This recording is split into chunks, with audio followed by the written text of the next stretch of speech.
P.S. Claro que sí. M. Rajoy no era Mariano Rajoy. Hay momentos en la política española en los que uno tiene la sensación de estar asistiendo a una especie de comedia bufa que además se repite sucesivamente. Es como un déjà vu. Cambian los actores, cambia el decorado,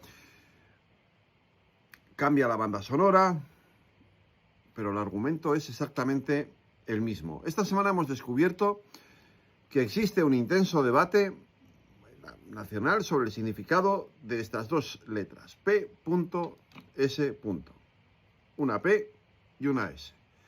Y resulta que una parte del país sostiene que esas iniciales apuntan obviamente a Pedro Sánchez, mientras que otra parte nos invita a contemplar posibilidades alternativas. Quizá PS sea Pablo Simón, o Paco Salmerón, o Primitivo Segura, o el propietario de una ferretería en Cuenca. Todo aquí es absolutamente posible, porque al parecer la hipótesis más inverosímil de todas es precisamente la más evidente. Entonces uno no puede evitar viajar unos años atrás en el tiempo. Recuerdan aquellos célebres papeles de Luis Bárcenas, aquellas anotaciones donde aparecía un misterioso personaje llamado M. Rajoy. ¿Qué tiempos aquellos? Hubo quien defendió con admirable creatividad que M. Rajoy podía ser cualquiera menos Mariano Rajoy.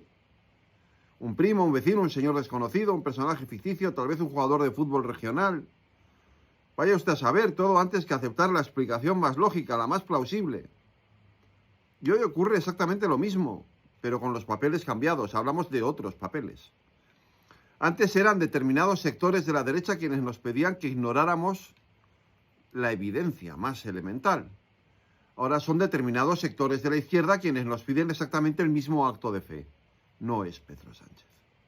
La diferencia es que la memoria en España dura menos que una batería de un teléfono móvil. Porque si algo debería enseñarnos la experiencia, es que la verdad no depende de quien gobierne. Y la lógica tampoco.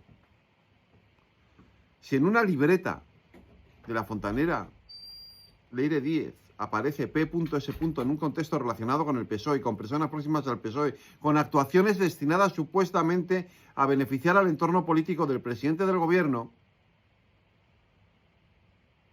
a ver, señores, la explicación más razonable es que esas iniciales se refieran a Pedro Sánchez. Pero, cuidado, eso no significa que Pedro Sánchez estuviera al corriente. Eso no significa que diera órdenes. Eso no significa que cometiera ningún delito, Dios me libre. Eso no significa ni siquiera que las anotaciones fueran contemporáneas a los hechos.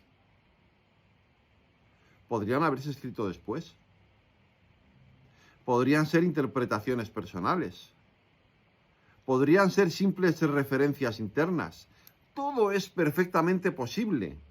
Lo que no parece demasiado posible es que se pretenda convencer a millones de ciudadanos de que P.S. significa cualquier otra cosa. Porque una cosa es respetar la presunción de inocencia, y estamos obligados a hacerlo, y otra muy distinta es insultar a la inteligencia de la gente. La presunción de inocencia es un principio jurídico. La tomadura de pelo es otra cosa. Y aquí conviene hacer una precisión muy importante. Ni los papeles de Bárcenas demostraron por sí solos la culpabilidad de M. Rajoy, o sea, de Mariano Rajoy, ni las anotaciones de Leire Díez demuestran por sí solas la responsabilidad de P.S., o sea, de Pedro Sánchez. Las anotaciones por sí mismas no condenan a nadie. Lo que sí que hacen es abrir interrogantes. Y los interrogantes exigen respuestas. Porque el problema no son ya unas iniciales en sí mismas. El problema es el contexto. El problema es el hedor. El problema es que cada semana aparece una nueva revelación. El problema es que seguimos descubriendo reuniones, contactos, conversaciones, maniobras y personajes que parecen extraídos de una novela de espionaje, eso sí, de bajo presupuesto. Y el problema es que cuanto más se conoce, menos explicaciones ofrece quien debería darlas. Porque llegados a este punto ya no basta con decir que uno no sabía nada. Ya no basta con señalar a la oposición, con denunciar conspiraciones, con acusar a jueces, fiscales, periodistas o guardias civiles. La pregunta es otra. La pregunta es por qué todo esto ocurre siempre alrededor del mismo perímetro. ¿Por qué aparecen siempre las mismas personas?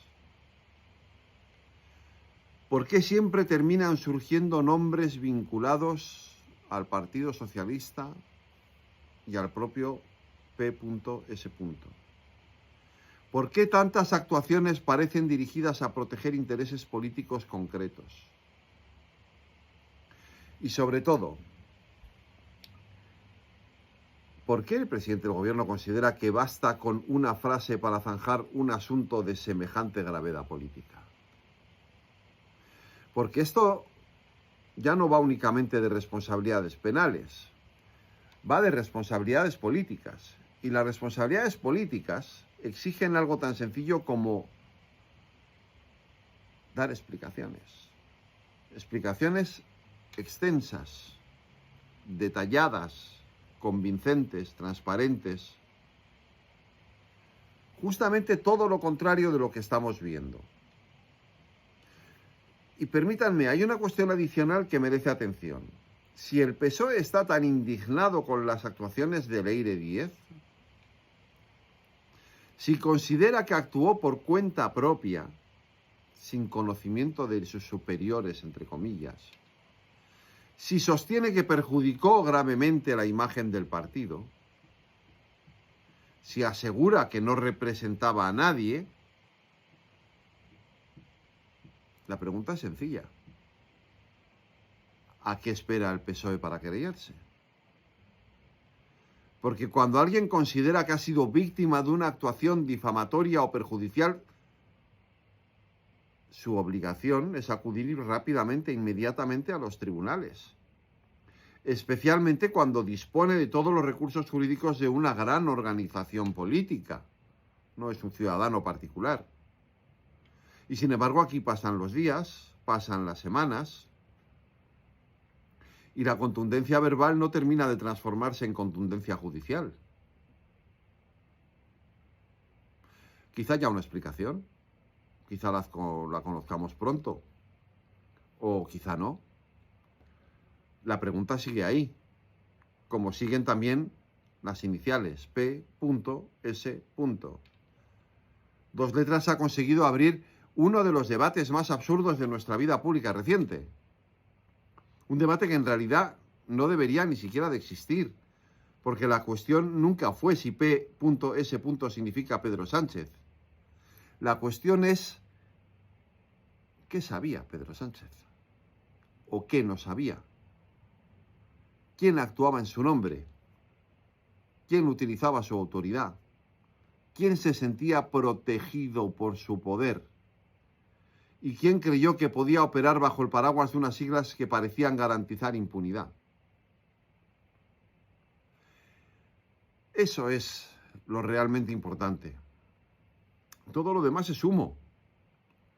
Y los españoles ya hemos visto demasiadas veces esta película.